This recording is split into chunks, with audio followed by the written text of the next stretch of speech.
भविष्य पुराण 18 प्रमुख पुराणों में से एक है। भविष्य पुराण में भविष्य और वर्तमान युग के बारे में भविष्यवाणियां और घटनाओं का वर्णन है। हिंदू पुराणों में कलयुग के वर्णन के साथ ही वर्तमान युग के बारे में भी विस्तार से मिलता है।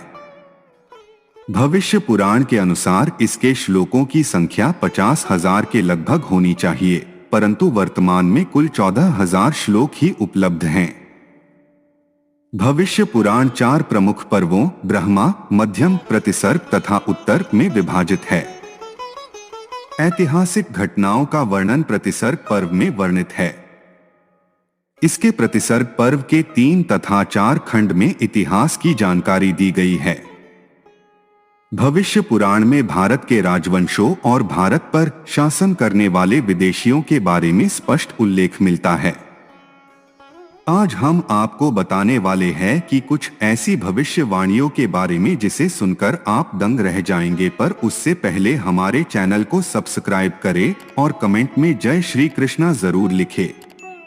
पहला, ईसा मसीह का उल्लेख। इस पुराण में ईसा मसीह का जन्म, उनकी हिमालय यात्रा और तत्कालीन सम्राट शालिवाहन से भेंट के बारे में काफी महत्वपूर्ण जानकारियां दी गई हैं, जिसे आधुनिक रिसर्च के बाद प्रमाणित भी किया जा चुका है। भविष्य पुराण के प्रतिसर्ग पर्व के खंड 3 के अध्याय 2 के श्लोक में ऐसा ही उल्लेख है, जिसमें ईसा मसीह के लंबे समय तक भारत के उत्तराखंड में निवास करने और तपस्यारत रहने का वर्णन है। उस समय उत्तरी भारत में शालिवाहन का शासन था। एक दिन वे हिमालय गए, जहां लद्दाख की ऊंची पहाड़ियों पर उन्होंने एक गौरवर्ण दिव्य पुरुष को ध्यानमग्न अवस्था में तपस्या करते हुए देखा। समीप जाकर उन्होंने उनसे पूछा, आपका नाम क्या है और आप कहां से आए हैं?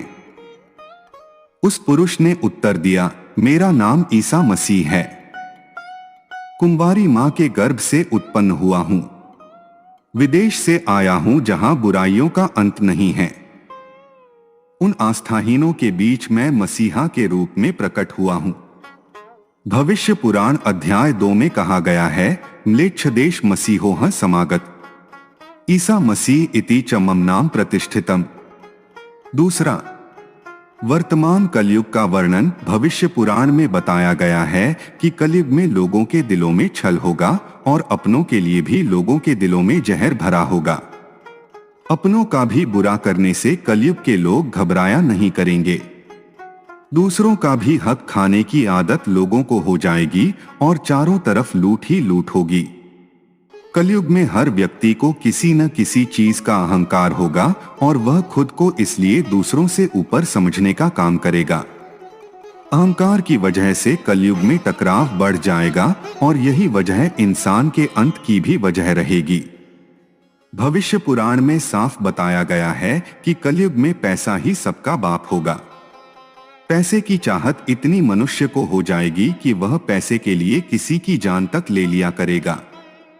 ब्रह्मा जी ने कहा है, नारद, भयंकर कलयुग के आने पर मनुष्य का आचरण दुष्ट हो जाएगा और योगी भी दुष्ट चित्त वाले होंगे।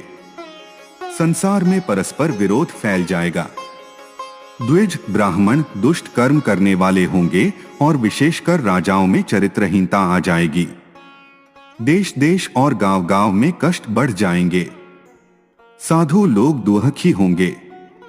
अपने धर्म को छोड़कर लोग दूसरे धर्म का आश्रय लेंगे। देवताओं का देवत्व भी नष्ट हो जाएगा और उनका आशीर्वाद भी नहीं रहेगा। मनुष्यों की बुद्धि धर्म से विपरीत हो जाएगी और पृथ्वी पर मलेच्छों के राज्य का विस्तार हो जाएगा। मलेच्छ का अर्थ होता है दुष्ट, नीच और अनार्य। जब हिंदू तथा मुसलमानों में परस्पर विरोध होगा और औरंगजेब का राज्य होगा, तब विक्रम संवत 1738 का समय होगा।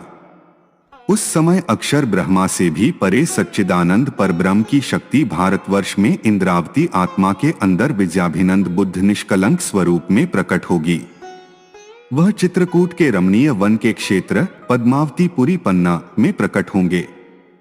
वे वर्णाश्रम धर्म निजानंद की रक्षा तथा मंदिरों की स्थापना कर संसार को प्रसन्न करेंगे। वे सबकी आत्मा विश्व ज्योति पुराण पुरुष पुरुषोत्तम हैं। म्लेच्छों का नाश करने वाले बुद्ध ही होंगे और श्री विद्याभिनंद नाम से संसार में प्रसिद्ध होंगे। वह परब्रह्म पुरुष निष्कलंक दिव्य घोड़े पर श्री इंद्रावती जी की आत्मा पर बैठकर निज बुद्धि की ज्ञान रूपी तलवार से इश्क बंदगी रूपी कवच और सत्य रूपी ढाल से युक्त होकर अज्ञान रूपी म्लेच्छों के अहंकार को मारकर सबको जागृत बुद्धि का ज्ञान देकर अखंड करेंगे। प्रतीन 26 श्लोक 1। तीसरा, अंग्रेज और मुगलों का वर्णन इस पुराण में द्वापर कलयुग के राजा तथा उनकी भाषाओं के साथ साथ विक्रम बेताल तथा बेताल पच्चीसी की कथाओं का विवरण भी है। सत्यनारायण की कथा भी इसी पुराण से ली गई है। इस पुराण में ऐतिहासिक व आधुनिक घटनाओं का वर्णन किया गया है। इसमें आल्हाउदल के इतिहास का प्रसिद्ध आख्यान इसी पुराण के आधार पर प्रचलित है। इस पुराण में नंद वंश, मौर्य वंश एवं शंकराचार्य आदि के साथ साथ इसमें मध्यकालीन हर्षवर्धन आदि हिंदू और बौद्ध राजाओं तथा चौहान एवं परमार वंश के राजाओं तक का वर्णन प्राप्त होता है। इसमें तैमूर, बाबर, हुमायूं, अकबर, औरंगजेब, पृथ्वीराज चौहान तथा छत्रपति शिवाजी के बारे में भी स्पष्ट उल्लेख मिलता है। श्रीमद् भागवत पुराण के 12 स्कंध के प्रथम अध्याय में भी वंशों का वर्णन मिलता है। सन 1857 में इंग्लैंड की महारानी विक्टोरिया के भारत की साम्राज्ञी बनने और आंग्ल भाषा के प्रसार से भारतीय भाषा संस्कृत के विलुप्त होने की भविष्यवाणी भी इस ग्रंथ में स्पष्ट रूप से की गई है। चौथा, हिंदुकुश पर्वत का सत्य भविष्य पुराण में जिक्र आता है कि एक समय जब हिंदुस्तान की सीमा हिंदकुश पर्वत तक थी तो वहां प्रसिद्ध शिव मंदिर था। ऐसा कहा जाता है कि एक बार कुछ संत हिंदकुश पर्वत पर शिव के दर्शन करने गए थे तो भगवान शिव ने उन्हें बताया था कि अब आप सभी यहाँ से लौट जाओ, मैं भी इस स्थान को सदा के लिए छोड़ रहा हूँ। जाओ और सभी को बताओ कि अब यहाँ किसी को नहीं आना है। थोड़े दिनों में प्रलय की शुरुआत यहाँ होने वाली है। कहा जाता है कि इसके बाद खलीफाओं के आक्रमण ने अफगान और हिंदुकुश पर्वतमाला के पास रहने वाले 15 लाख हिंदुओं का सामूहिक नरसंहार किया था। अफगान इतिहासकार खोंडामेर के अनुसार यहाँ पर कई आक्रमणों के दौरान 15 लाख हिंदुओं का सामूहिक नरसंहार किया गया था। इसी के कारण यहाँ के पर्वत श्रेणी को हिंदुकुश नाम दिया गया, जिसका अर्थ है हिंदुओं का वध। हालांकि कुछ संत लोग मानते हैं कि भगवान जब किसी स्थान से नाराज होते हैं तो वहां प्राकृतिक प्रलय आने लगती हैं। आज हिंदकुश पर्वत और आसपास का क्षेत्र भूकंप के आने का केंद्र बना हुआ है।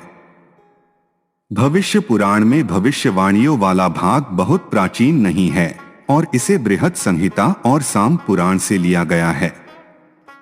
कई विद्वानों और इतिहासकारों का इस विषय में मतभेद भी है। दोस्तों, आज के वीडियो में इतना ही। आशा करते हैं आपको यह वीडियो पसंद आया होगा।